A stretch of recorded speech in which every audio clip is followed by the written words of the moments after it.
Hi Gemini, and welcome to the Mother Tressa channel.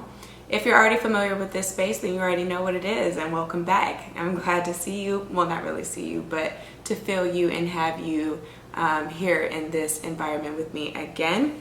If you are new, however, welcome to the Mother Tressa channel, and feel free to come in as you are energetically, be it positive, negative, or neutral, okay? So long as you honor where you are able to leave better than you came. So let's get into it. Oh, King of Swords. This is how you're coming, Gemini. This is how you're coming. King of Swords is a good mediator because the King of Swords has the ability as energy to see all sides of a situation before making a determination, right? Before coming to a conclusion about anything. So I feel like that is definitely what you guys are working on, and it's in matters of the heart. I'm about to show you why.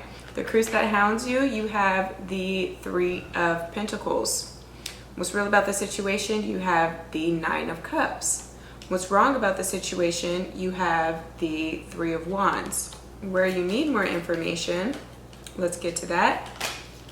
But okay, where you need more information, you have the Empress card. Funny enough, I was about to say, without this card even flipping over, that you needed to go and watch the Taurus video. I always say to watch all 12 because for most people, you have all 12 signs lying somewhere within your chart. So there are 12 houses, right, running from Aries through Pisces. And they can be, say, like you have Aries in your 4th house, or you have Pisces in your 9th. You need to know that information to know how it affects you personally, especially when there are certain transits. Because if a certain house is activated, that is the key window for you to be able to jump through that portal, if you will, to really seize the moment, the day, and take advantage of the opportunity trying to present itself. Even if it doesn't feel energetically the most positive, it's still important, okay? Because that means that you were in some way, in some way, just negligent of being able to see it in other ways. So for instance, say you saw like a cousin in a relationship and the cousin was always cheating on his woman or his man, on his woman or his man, yeah. Or just cheating on their partner, right? And the way that they made up for it was by buying gifts or giving some sort of pardon, you know, and trying to win that person back over and get in their good graces. And you saw, like, so long as he did that, the woman or the man was just like, okay, you know what, like, I'll forgive you this time, but for real, this is the last time, like, I can't take anymore, yet and still they stay, right? But instead of you looking at that as an example of what you shouldn't do because of the psychological trauma that puts on a person, and it doesn't always have to be about fidelity and ways of cheating. It can just be in the way that somebody is consistent or not, or supportive or not in their relationship, or respectful or not in the relationship, just depending on what types of abuse you may have seen. You have to look at those situations of that, okay, like this is a warning signal for me of what not to do. You know, how can I handle this situation? If I feel so deeply that I have my eyes set on somebody else, right? I have a wandering eye in a relationship, then I shouldn't be in a committed relationship where I tell somebody that, you know, it's all about them. I only have eyes for them, if that's not the truth, okay? We need to live in our authenticity, which came through in the Taurus reading. So don't put yourself in compromising situations here. That's what certain things have been trying to show you. But if you fail to see them, then you have to live it out in your own 3D reality. And I'm saying that because there are 2 3s here. So that number may be playing a heavy influence on you right now. 333, the number 33, that might be your favorite number. Again, that might be somebody's age.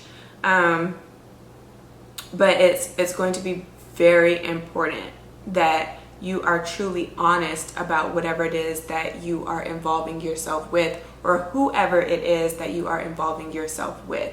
Again, because though you may feel like you are harmless in being the way that you are behaviorally, there are effects, right? As with prescription medication, they tell you, hey, this is the treatment for this, and also understand that you only ever get the treatment and not the full cure, but there are potential side effects. Stop taking the medication in the event that you feel X, Y, and Z.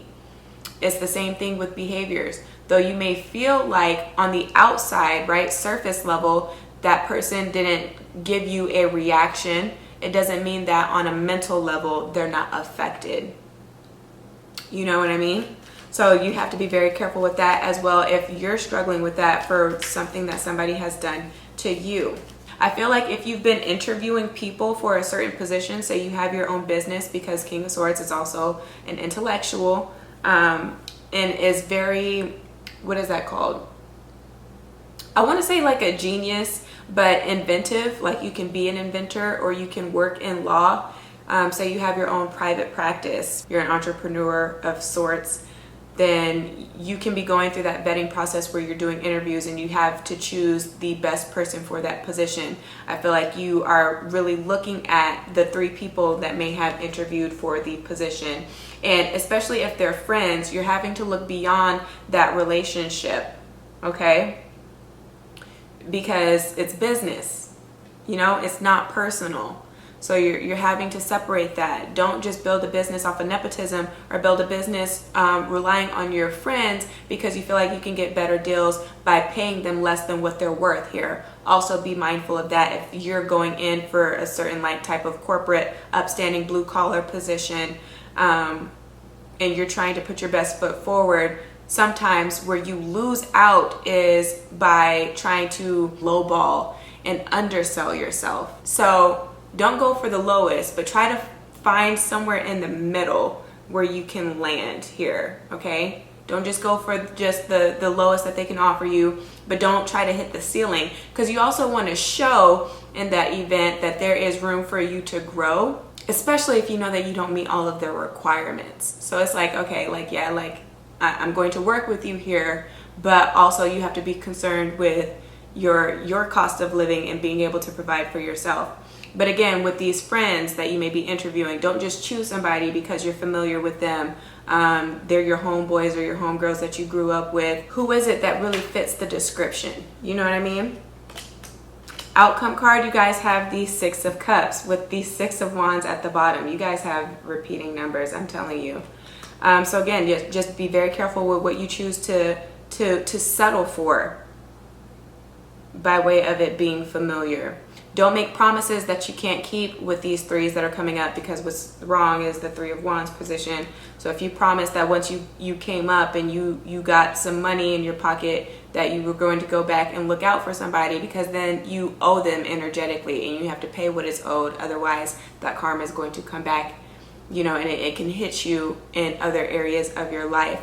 With the 3 of Pentacles, again, going back to a loving relationship, I feel like there's somebody in your midst that wants to be more than friends, or you know good and true already that you are in a relationship. You can be at the point where you've already exchanged vows, but at the very least, you already have a soul tie to somebody, yet and still you're playing the field. Again, just be very careful with that. People have different thresholds of pain that can be endured here. And I would suggest that if this person has been providing for you, that you should not be trying to bite the hand that feeds you by having eyes that are bigger than your stomach with this Taurian energy, because you know Tauruses are all about indulgence in things. So again, check within your own placement where Taurus lies within your chart, and the way that it has physically manifested in your life, and the ways that you can develop a little bit more self-control in that area, okay? Especially if it comes down to money and your level of abundance. It's like, don't spend so freely, because you still need to have a 5-year plan, you know, a 10-year plan when you plan to retire, as seasons change, as things change. All right. And especially if you have children or you have kids on the way, you want to be able to put something away for them, you know, and to be able to set them up for success. So don't be out here just blowing all of your money and blindly giving to people and making these potentially bad business deals here that can do more harm than good. But if you're in a relationship and you're still trying to play the field, or you're being suggestive in your words, right? With this Wands energy, it can be sexual innuendos, somebody thinking that they have a chance, again, like a friend in your midst that wants to be more than friends, or you have like a friends with benefits situation going on. Highly suggest that you cut that short, you know, especially before the new year, because that can potentially block your blessings. Because if this person does not get then what they want out of the exchange, right, out of this agreement, if you will, they can turn into a very vindictive person. Or this partner that you are already with can be turning into a resentful woman. And if she's not dabbling in magic, she can potentially meet up with somebody that has awareness of such, and, you know, again, get you back. So just be very careful with the way that you are interacting with individuals, because Gemini, you guys are pretty flirtatious and you can be really friendly. And I do understand that it's not up to you to have to explain to people that you're simply just being an amicable person and that you don't mean anything by it. But if you feel like other people are coming on to you, though it does feel good and it does stroke your ego, you know what I mean, to have somebody sit there and pretty much like beg to like have a taste of you, if you will, though it does feel good to be adored and admired and to feel attractive, it does come at a cost, which comes through with the Pentacles energy. So how much are you willing to pay? How far are you willing to go for this attention and for this moment that tends to be very fleeting in nature? Because you can very well lose this person that you do actually love a lot, because you end with the Six of Cups and this person is solemn and sitting by themselves. Why are you going backwards here in love? If you already have a good situation, but you feel like you can't help but to think of this past relationship and somebody else that you also had good memories or moments with, you're sabotaging this, you know, because you have a good thing staring you in the face. Some of you, I guess you just feel like you need that closure to fully move on.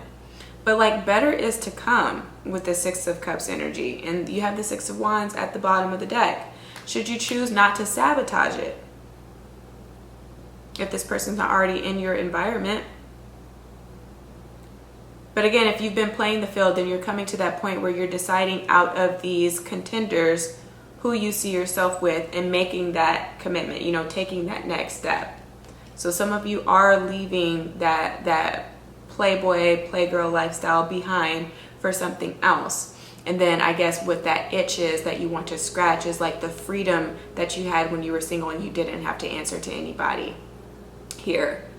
But I don't feel like this person that you are connecting with is going to be codependent in that way or clingy in that way. You can still have a good time, but you have to understand what your boundaries are, right? Don't do something that you wouldn't appreciate being done to you by this person or other people. If you feel like you have to hide it from your partner or your person, then most likely it is cheating, right? You're cheating yourself somehow. Mind the business that pays you. But be careful with, again, who it is that you allow yourself to be attached to, or who it is that you are friendly with, because there are some people that will want to cross that line here. And if you don't have self-control, you can fall